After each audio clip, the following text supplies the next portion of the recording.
So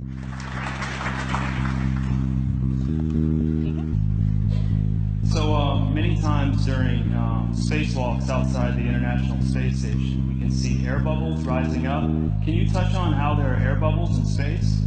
Can you be more specific? Air bubbles? So yeah, like a lot of times during the footage, the NASA footage, you can see bubbles coming up out of the helmets or kind of from underneath you. How do you explain bubbles in space? Yeah, I'm not sure exactly what you're talking about. Now sometimes you get water in the helmet, and it comes. It's either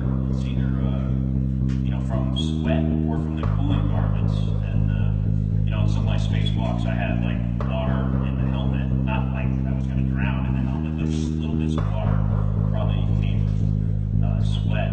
Often on the outside of the space station, they'll liberate little pieces of, it's a really harsh environment out there. The outside of the space station is beat up pretty good. And sometimes, you'll see just little flecks of paint or something that you might have disrupted floating away from the suit. And, that's generally what that is.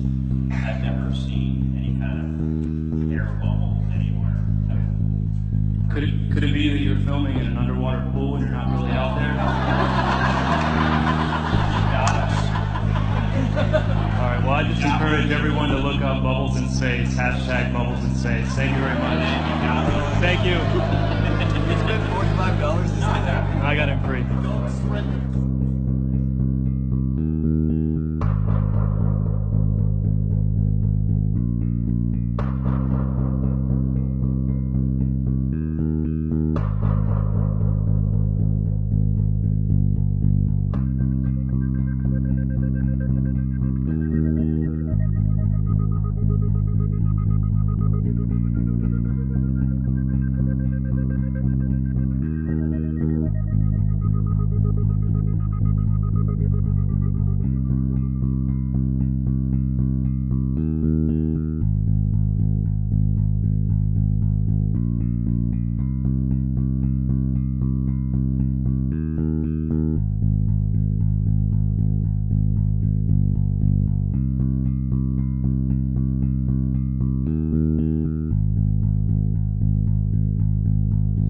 You're looking out of a window and your thoughts stray sort of elsewhere to slightly more philosophical things about who we are and what our place in the world and all that stuff.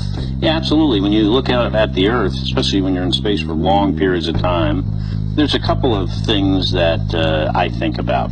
One is the atmosphere looks incredibly fragile.